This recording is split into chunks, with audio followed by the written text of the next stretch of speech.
Hey, what's up, everybody? Welcome back to the Forward Together podcast. I'm Pastor Rob. We're glad to have you tuning in with us. I got my co-host, Mr. Jamie Moles, here with us today. Jamie, how you doing? Man, I am fired up, ready to go.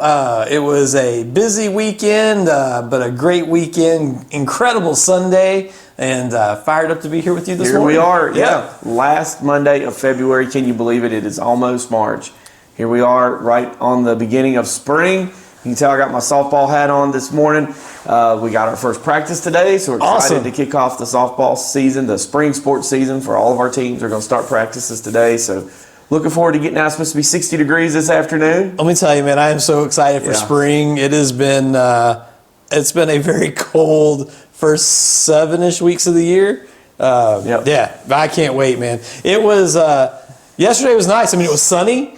It was a weirdly cool, like 50-some degrees at the house. I mean, it seemed like it should have felt warmer, but man, I'll take it. Sunshine, wasn't snowing, freezing ice, no trees were falling over my driveway, so I'll take it. Great. That's right. So looking at a good week ahead weather-wise. Looks like we should have a full week of school. Finally get to have church this Wednesday. Last 2 weeks we've had snow and ice. Seemed like hitting in the middle of the week, so looking forward to that. But Jamie's got the word of the week for us, so let's kick off the podcast today with the word of the week. I am super excited.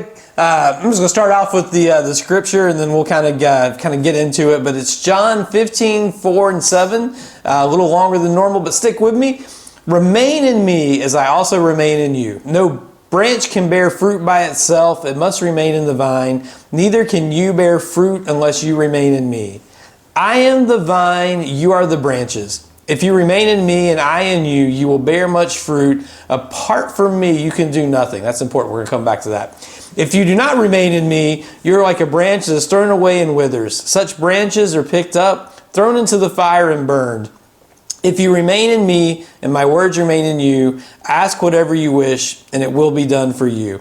So my word of the week is, we've all had, as we just kind of talked about it, it's been a cold winter. And I started thinking about, if you're watching this and you're anywhere in Franklin County, over the past couple weeks, you probably had some power outages. I know I did. You guys had some power outages. And I just started thinking about how is our relationship with God? In the Bible, they didn't have power and electricity, so they used vines. But I think kind of looking at it from a modern day perspective, that the power is a good analogy.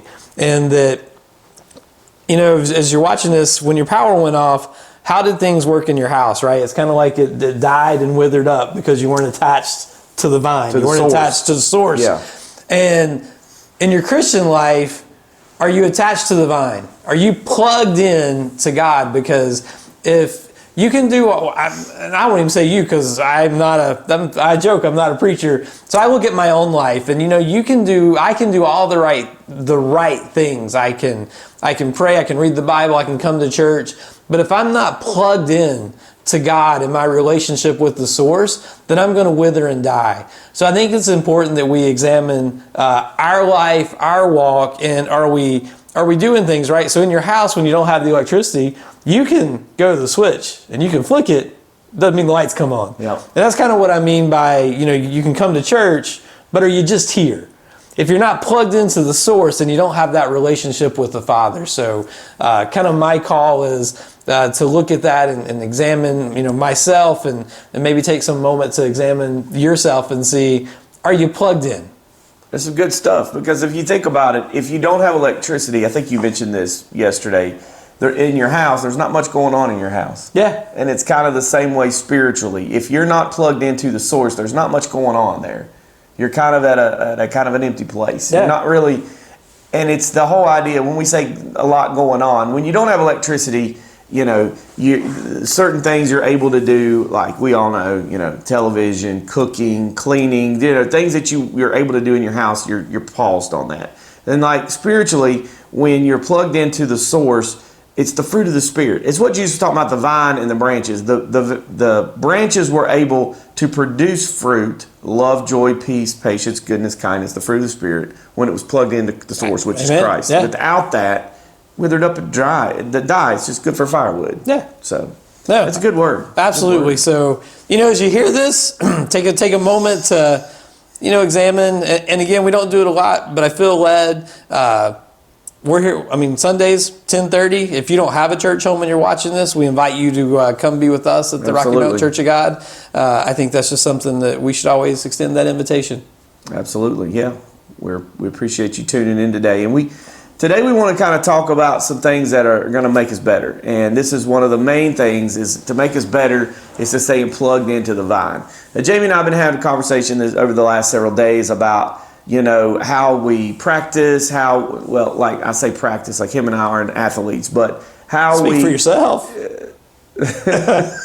Competitive athlete. Once an athlete, always an athlete. Yeah, or a business athlete. Not like competing, but I'm the one coaching softball. That's true, yeah. Right? So, anyway, so like you totally threw me off what I was going to say. That's but how you have to prepare to achieve what you want, how you have to work, you have to prepare, you have to practice. And so Jamie, tell them about the video we watched with Steph Curry. I know is your favorite dude. He's your favorite basketball player. And tell us about his work ethic.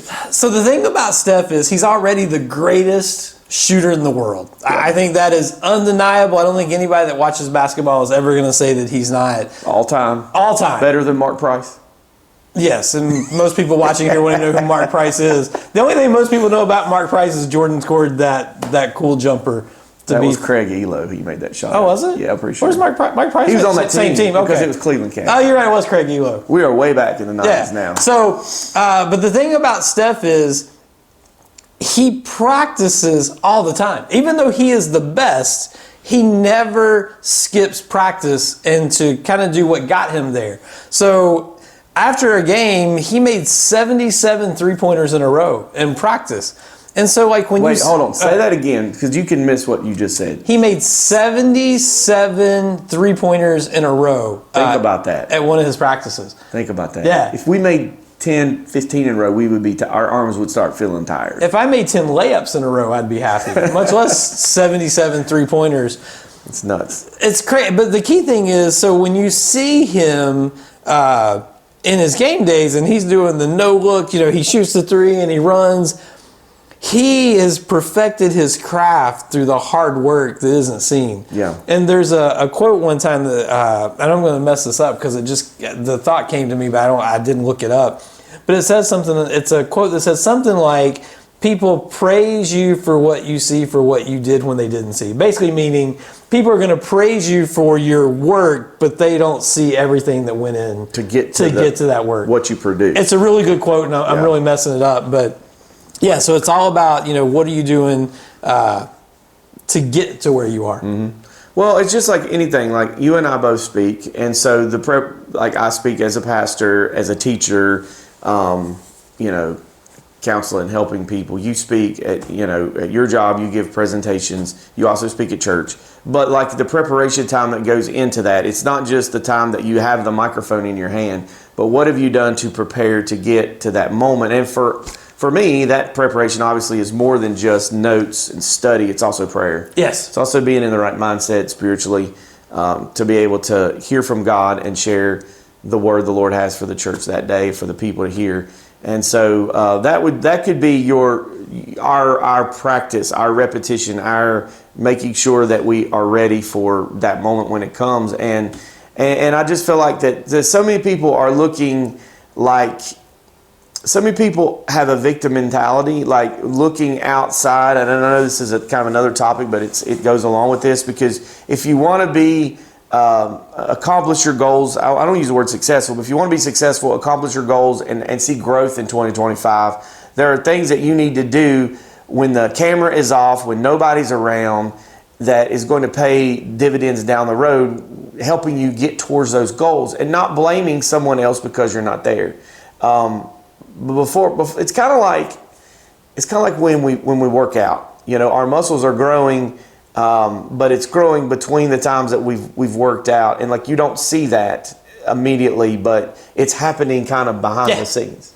No, exactly. It's kind of the same idea here. Yeah, no, and I can even kind of put it into like a personal level. So as a lot of folks, I have a YouTube channel, and that YouTube channel is growing, and Go ahead and tell our audience what it is so they can check it out. So it's called Glamp Landing, GLAMPLANDING. So it's a camping about, vehicles, cars, gear, that kind of stuff. You need to like and subscribe to his channel. Check it out, Moles Media. I appreciate the plug. That's not even why I brought it up.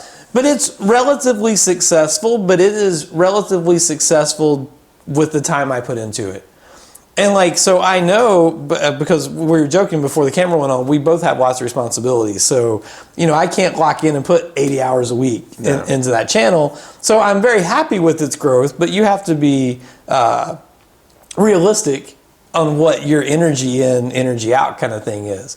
So, I have a full-time job. I take the ministries here at my church very seriously. So you kind of have to prioritize. Some side things with Legacy. Yep, I do have my Moles Media company. We do the podcast. So I think you have to be realistic. Yeah. But there's a lot of work that goes in behind the scenes that people don't see. And so I guess that's where I was going. You're going to get into your life, your profession, your hobby, your sports with the amount of effort that you're putting in on the backside that people aren't seeing. And that prepares you for the more practice, the more effort and work you put in. It prepares you to be ready in the moment when, so Steph Curry in the game that we were referring to here.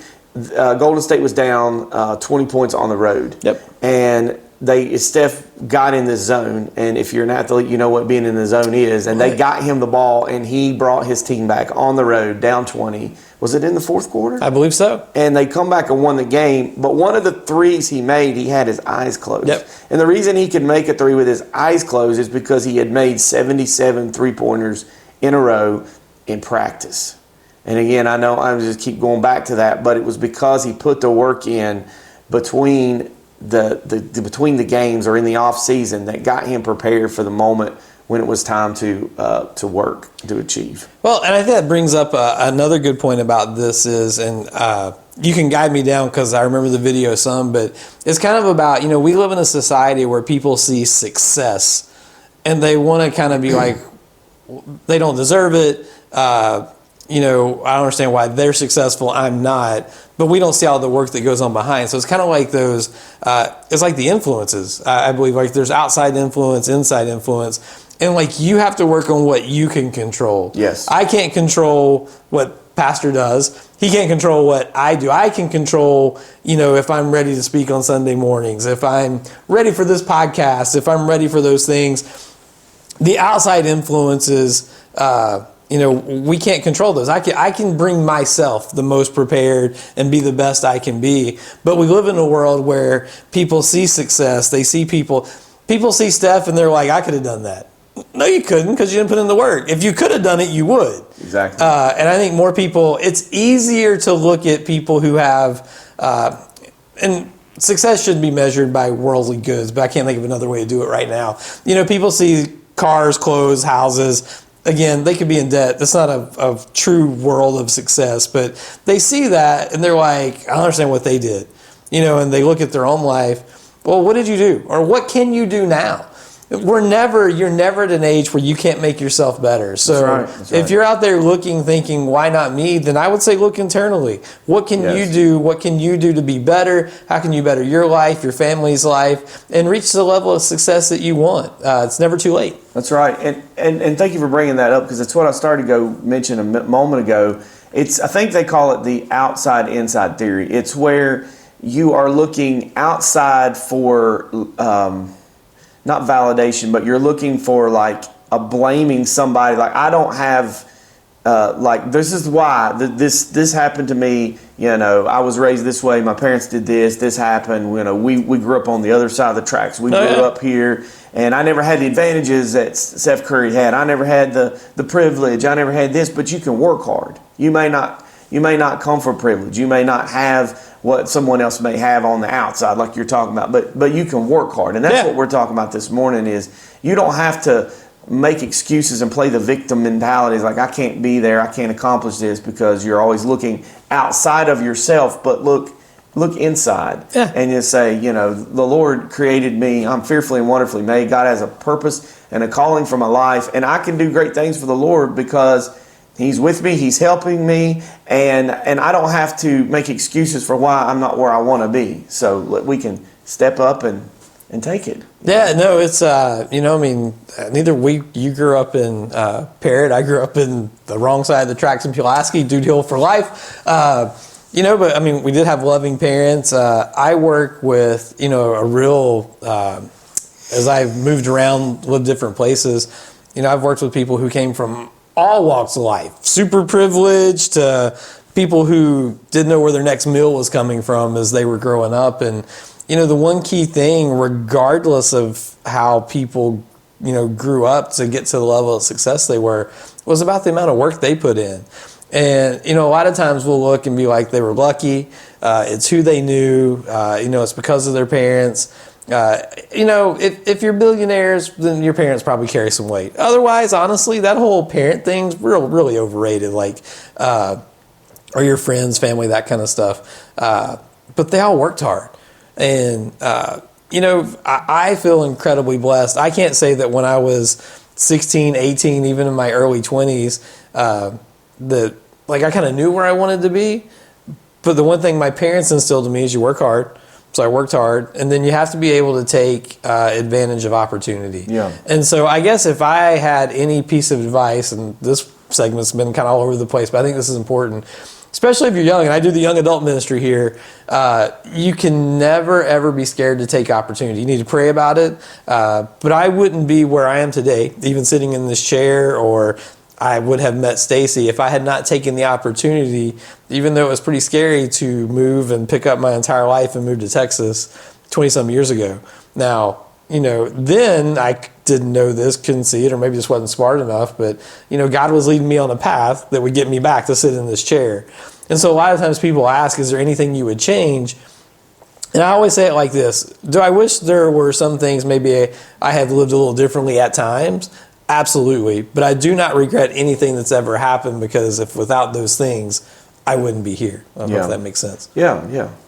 You could just see the Lord ordered your steps through it all, through the years. And so I appreciate that, because, there's no substitute for hard work, is what you're saying. And, you're able to accomplish, that you say that the parent influence is overrated as far as the parent, like, wealth transfer. I get what you're saying. But the influence, like, that is invaluable. You can't put a price tag on the influence of our parents. And I'm just affirming what you said, because you said it. You said, my parents instilled in me hard work ethic. And that is how he was able, both of us really, to take the initiative when opportunities came. And that's our phrase for the year for the church, is take initiative. Oh, yeah, absolutely. Oh, yeah, definitely. I mean, I was only saying the parents, because a lot of people talk about nepotism and parents getting jobs. That's where I was going. Without my parents, would not be the man I am today. I'm very thankful for take the initiative. Work hard this week. Yes, absolutely. Which gets us into sports. So, it's actually a little slow week in sports. So I only got a couple things. We didn't talk about this last week, and the U.S. ended up losing in the championship game, I believe. But one of the cooler, not a hockey fan, but hockey had this thing, it was called like the Nations Tournament. Yeah. And so they split everybody up into tournaments. I think it really become a bigger story than they thought it would. I think, and plus or minus, and we're not going down the road of politics, but a lot of it had to do with politics. And so, obviously there's been patriotism. Yeah, a lot of stuff about Canada being the 51st state and all that. Not what we're here to talk about. But because of that, the first U.S.-Canada match, like in the first 45 seconds, they had 3 fights. I think it was in Canada, or there were a bunch of Canadians booing the national anthem. Yeah, the first game was in Canada. The championship game was in the States. Okay, so I mean, I just know about. So then, they literally just started battling on the ice, and we won that game 3-1, I think. Yeah, it was great. And then the championship game didn't even really have the same kind of. It didn't get the same kind of press or anything, because nobody was fighting. It made it to. Well, I think it was Thursday night, and Canada ended up beating us. It went to overtime. Yeah. Canada ended up winning, but during the national anthem, it was Thursday night. I had a lot to do. I had to get ready for cams, and stuff was going on. I couldn't sit down and watch the game, but they had it on the background. And during the national anthem, my wife was like, "Just listen, everybody's singing." Everybody was singing really loud and proud. Yeah. And so it's kind of cool. I mean, it's fun. It's like you said, Canada's not our enemy. They're not really even our rival, but it's kind of cool, the border right there. And a sport that they're generally better than us Yeah. the majority of the time. But for us to come out and sneak in the win, that's their thing. Hockey's their sport. No, I agree. That's a great transition talk. Just a tad of basketball. Not a lot happened last week, but if the NBA does that, then the Europeans are actually strong now in the NBA. I don't know that if they can put together easily now a team, I think, of people outside the U.S. that can beat us at our own sport. There's no 92 Dream Team out there for us. Well, all this is because of the 92 Dream Team. You know what? You want to talk about paths and roads and stuff like that. In 1992, for those of us a certain age, the Dream Team was like the coolest thing that had ever come along. Yeah, they are still. But part of their goal was to bring basketball to the world. That has come full circle. So now the world, I don't believe as a whole is better, but if you start going top tier, I mean, you got Luka, Jokic, Giannis. Yeah. SGA is actually from Canada, not Europe, but still you go across the world. They have caught up, and I'm not sure they'll. There's only one thing about the 92 Dream Team I wish we had Dominique Wilkins had been on that roster. Instead of Leitner? Instead of Christian Leitner. Yeah, they want to take. That was the first year that was the first year they had he was my favorite player all time, Dominic, the human highlight reel. Best two-hand dunker of any of basketball. Yep. Not really the best dunker, but best two-hand dunker I've ever seen. It's hard to do two hands.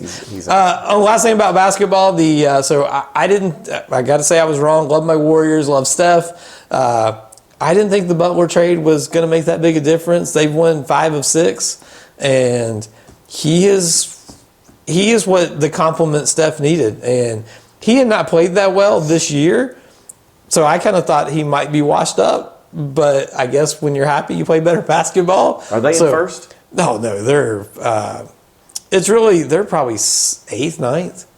In the playoff standings? Yeah. Oh, wow. Yeah. Only 8 teams get in, right? Well, it's 10. They have that weird playoff tournament now thing. Shows you where I'll be. Yeah, they'll make the playoffs. How far they can go, who knows? But fun to watch again. Okay. How about your race? Race in Atlanta this weekend.